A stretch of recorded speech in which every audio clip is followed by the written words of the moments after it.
Hello everyone. आज की video में हम human resource information system HRIS के पार्ट 2 में इसके फंक्शंस पे बात करेंगे कि HRIS सिस्टम जो है इसके क्या फंक्शनैलिटी है। प्रीवियस वीडियो में हमने HRIS की डेफिनेशन को देखा, इसके बैकग्राउंड को देखा और इसके ऑब्जेक्टिव्स पे बात की। अब हम इसके फंक्शंस को देखते हैं कि किसी भी ऑर्गेनाइजेशन के अंदर, एक ऑर्गेनाइजेशन के अंदर HRIS या ह्यूमन रिसोर्स इंफॉर्मेशन सिस्टम कौन कौन सी फंक्शनैलिटी परफॉर्म करता है, या HRIS के अंदर कौन कौन सी फंक्शनैलिटीज़ इम्बेड होती हैं जिनको जो है वो ये जो सिस्टम है ये उनको फुलफ़िल करता है। उसमें सबसे पहली जो फंक्शनैलिटी है HRIS के अंदर वो है employees data management. Employees data management क्या चीज़ होती है कि इसके अंदर जो है वो एम्प्लॉयज़ के डेटा को मैनेज किया जाता है। HRIS के अंदर एम्प्लॉयज़ का डेटा कौन कौन सा हो सकता है।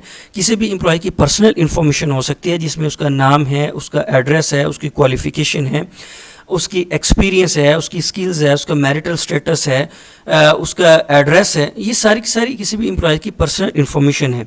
इसके अलावा उसकी डिपार्टमेंटल इन्फॉर्मेशन है कि उसकी जो है वो सर्विस लेंथ कितनी हो चुकी है, उसके पास असाइनमेंट्स कौन कौन सी हैं, उसकी किस जगह पोस्टिंग की गई है, उसकी कहाँ ट्रांसफ़र की गई है और किस डिपार्टमेंट के अंदर वो काम कर रहा है, उसका बॉस कौन है, उसका सबऑर्डिनेट कौन है। तो ये चीज़ें जो है ये डिपार्टमेंटल इन्फॉर्मेशन है। फिर उसका पे रोल क्या है और फिर एम्प्लॉयज़ की जो सिलेक्शन है वो सारे जो मैटर्स हैं उसमें शॉर्ट लिस्टिंग है, सॉर्टिंग है, एप्लीकेशंस की ट्रैकिंग है, उसके अलावा जो सिलेक्शंस के मैटर हैं, ये सारी की जो इन्फॉर्मेशन है ये HRIS के अंदर स्टोर की जाती है। तो HRIS की जो बेसिक फंक्शन है कि ये एम्प्लॉयज़ के डेटा को मैनेज करता है। डेटा को आप इसके अंदर डेटा को एक्सेस कर सकते हैं, डेटा को स्टोर कर सकते हैं, डेटा को मैनिपुलेट कर सकते हैं, डेटा की अपडेशन कर सकते हैं। तो ये एम्प्लॉयज़ डेटा मैनेजमेंट के अंदर आती है। जो दूसरी फंक्शनैलिटी है HRIS की वो है रिक्रूटमेंट और सिलेक्शन। रिक्रूटमेंट और सिलेक्शन के जो मामलात हैं वो भी सारे HRIS के अंदर ही आते हैं, जिसमें एम्प्लॉयज़ की जो सबसे पहले आप इंफॉर्मेशन लेते हैं, उनकी एप्लीकेशंस लेते हैं, उनकी एप्लीकेशन ऑनलाइन अप्लाई हो जाती हैं।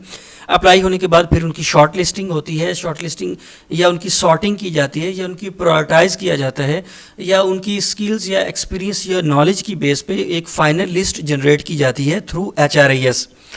ठीक है।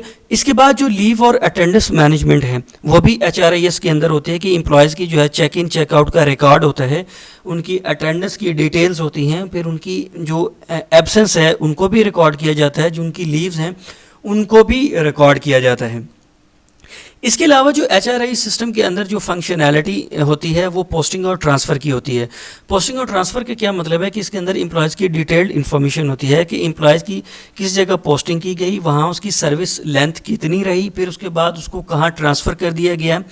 ठीक है, पहले उसने किस डिपार्टमेंट के अंदर जॉब की है, उसके बाद उसको किस डिपार्टमेंट के अंदर ट्रांसफ़र कर दिया गया। ठीक है, ये सारी की सारी जो हिस्ट्री होती है ये भी HRIS के अंदर ही मेंटेन हो रही होती है। इसके अलावा एम्प्लॉयज़ के जो परफॉर्मेंस अप्रेजल है, परफॉर्मेंस अप्रेजल का क्या मतलब होता है। परफॉर्मेंस अप्रेजल के अंदर जो है वो एम्प्लॉयज़ की जो परफॉर्मेंस है उसको जांचा जाता है। ठीक है, उसको परफॉर्मेंस अप्रेजल का मतलब होता है एम्प्लॉयज़ की कारकर्दगी को जांचना आफ्टर रेगुलर टाइम इंटरवल। ठीक है, इसको एनुअली भी हो सकता है, बाई एनुअली भी हो सकती है, क्वार्टरली भी हो सकता है कि आप एम्प्लॉयज़ की परफॉर्मेंस को जांचते हैं कि जो एम्प्लॉयज़ हैं उनकी परफॉर्मेंस कैसी है। उनकी अगर तो उनकी परफॉर्मेंस बियॉन्ड द एक्सपेक्टेशंस है तो उसकी बेस पे उनकी बेनिफिट्स एडमिनिस्ट्रेशन की जाती है, उनको बेनिफिट्स दिए जाते हैं, उनको जो है वो इंसेंटिव्स दिए जाते हैं। लेकिन अगर उनकी परफॉर्मेंस जो है वो बिलो द एक्सपेक्टेशंस लेवल है तो उसके अकॉर्डिंग जो है उनको या तो ट्रेनिंग दी जाती है या उनको इंस्ट्रक्शंस इशू की जाती है या उनको मोटिवेट किया जाता है ताकि वो अपनी परफॉर्मेंस को इंक्रीज़ करें। तो परफॉर्मेंस अप्रेजल या बेनिफिट्स एडमिनिस्ट्रेशन के जो मैटर्स हैं वो भी HRIS सिस्टम ही परफॉर्म करता है। इसके अलावा एम्प्लॉयज़ का जो पे रोल है कि एम्प्लॉयज़ को की जो सैलरी है, जो उनके इंसेंटिव्स हैं, जो उनको पेमेंट्स की जाती हैं, ओवर टाइम की पेमेंट्स हैं या मेडिकल की जो पेमेंट्स हैं या रिक्रिएशनल ट्रिप्स की जो पेमेंट है, जो भी उनको फाइनेंशियल पेमेंट्स की जाती हैं उस उनकी सारे का सारा जो रिकॉर्ड है वो भी HRIS के अंदर ही होता है। इसके अलावा जो HRIS की फंक्शनैलिटी है वो है टैलेंट मैनेजमेंट। टैलेंट मैनेजमेंट के अंदर क्या चीज़ें शामिल होती हैं कि आप ये देखते हैं कि आपके पास कितने नंबर ऑफ़ एम्प्लॉयज़ हैं, उनके पास किस तरह की स्किल सेट मौजूद है, उनकी क्वालिफ़िकेशन क्या है, उनका एक्सपीरियंस क्या है। ठीक है, इसकी बेस पे आप ये देखते हैं कि आपको फ्यूचर के अंदर चूँकि आपका जो बिज़नेस इन्वायरमेंट है वो चेंज हो रहा है, या एम्प्लॉयज़ जो हैं वो रिटायर हो जाते हैं, या एम्प्लॉयज़ के रेजिग्नेशन है, या उनकी डेथ के केस में क्या होता है कि आपको नए एम्प्लॉयज़ की रिक्रूटमेंट करना पड़ती है। तो टैलेंट मैनेजमेंट के अंदर आप इन चीज़ को फोरकास्ट करते हैं, इन चीज़ों को फोरसी करते हैं कि आपको नियर फ्यूचर के अंदर कितने एम्प्लॉयज़ की ज़रूरत पड़ सकती है। टैलेंट एक्विजिशन के जो मैटर्स हैं वो टैलेंट मैनेजमेंट के अंदर आते हैं, और टैलेंट मैनेजमेंट की जो फंक्शनैलिटी है ये भी HRIS के अंदर ही होती है।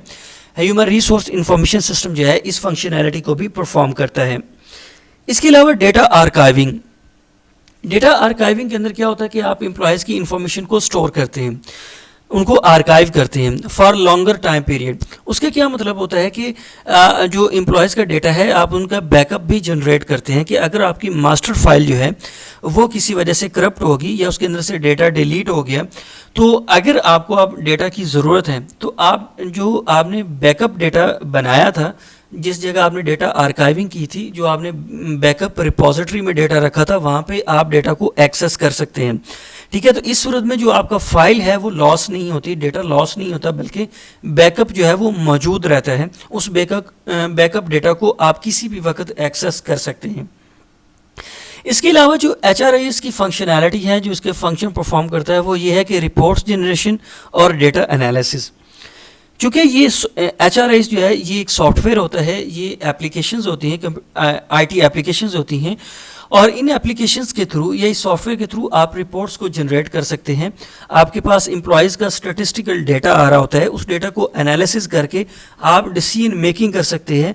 आप जो फ्यूचर की कंडीशंस हैं, जो फ्यूचर की सिचुएशन हो सकती है, आप उनको फोरसी कर सकते हैं।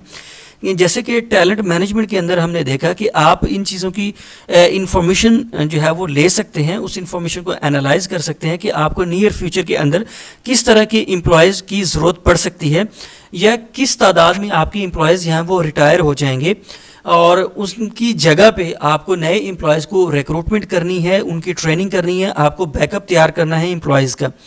तो बेसिकली जो ह्यूमन रिसोर्स इंफॉर्मेशन सिस्टम की जो फंक्शंस हैं ये मल्टी डायमेंशनल हैं।